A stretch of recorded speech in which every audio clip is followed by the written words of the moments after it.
ఏమనంటే red book తీస్తాడట ఈ లోకేష్ గాడు. ఒరేయ్, నా బుక్ నేను తీశానంటే నువ్వే ఉండవు, మీ బాబు ఉండడు. నా పవర్లు నేను వాడానంటే మీ బాబుని కనుక్కో. నువ్వు తీసే బుక్ ఏంటి? నువ్వు ఎంతమంది మీద దాడులు చేస్తున్నావు? నిన్ను జైల్లో పెట్టి తీరుతా. నీ బాబు జైలుకి వెళ్తాడని చెప్పా. ఏం వాగుతున్నావు? ఒళ్ళు దగ్గర పెట్టుకో. ఇంకొక వైసీపీ నాయకుడు, ఏ రాజకీయ నాయకుడినైనా నువ్వు టచ్ చేసావా, మీ బాబుని జైల్లో పెడతా, నిన్ను జీరో చేస్తా. అధికారం ఉందని పిచ్చోళ్ళకి బిహేవ్ చేయొద్దు. Be careful. నువ్వెంతరా? రాజశేఖర రెడ్డి గోరు తీయడానికి సరిపోడు. మీ నాన్న రాజశేఖర రెడ్డి ముందు భయపడేవాడు. రాజశేఖర రెడ్డి హాని చేయకుండా నేను కాపాడా. మీ నాన్న నా శిష్యుడు, 22 సంవత్సరాల దీవెనలు. నా స్పిరిచువల్ పవర్ వాడేనా? వాడు ట్రంప్ అయినా దిక్కులేదు, బైడెన్ అయినా దిక్కులేదు, మోదీ అయినా దిక్కులేదు. జగన్మోహన్ రెడ్డి ఎప్పుడు నా మీద కేసులు పెట్టలా. జగన్మోహన్ రెడ్డి నన్ను కలిసి ఉంటే బాగున్ను, కలవలా. ఇప్పటికైనా ఆయన నేను పిలిస్తే వెళ్తాను. ఆయన్ని నేను పిలుస్తున్నాను.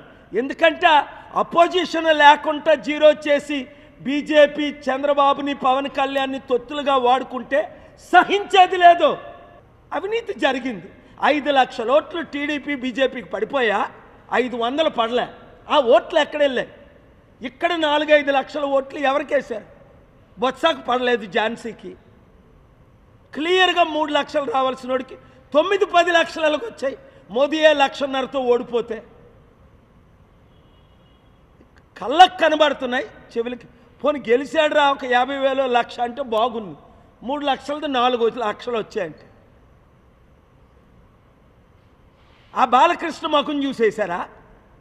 చంద్రబాబు నాయుడు ముఖం చూసేశారా? భరత్ ముఖం చూసేశారా? 5 లక్షల క్రైస్తవ ఓట్లు, బీసీల ఓట్లు. క్రైస్తవులే 5 లక్షల ముస్లిమ్స్. 20 లక్షల ఓట్లు ఉన్నాయి వైజాగ్లో. నేను వెళ్ళిపోతాను, నన్ను పంపేద్దాం, నన్ను రెచ్చగొట్టారు, తేల్చుకుంటాం ప్రతి ఒక్కరితోని. ఈ రాష్ట్రం, ఈ దేశాన్ని రక్షించేదాకా నేను పోరాడతా. చిత్తశుద్ధున్న నాయకులందరూ నాతో కలవండి. అంబేద్కర్ ఆశయాలు నెరవేర్దాం. ఈ ప్యాకేజ్ స్టార్లైన ఈ పవన్ కళ్యాణ్ని, ఈ చిరంజీవిని, వీళ్ళందరినీ మర్చిపోదాం. ఈ శర్మిలాని మర్చిపోయి ప్రజాస్వామ్యాన్ని కాపాడదాం, ప్రజల్ని గెలిపిద్దాం.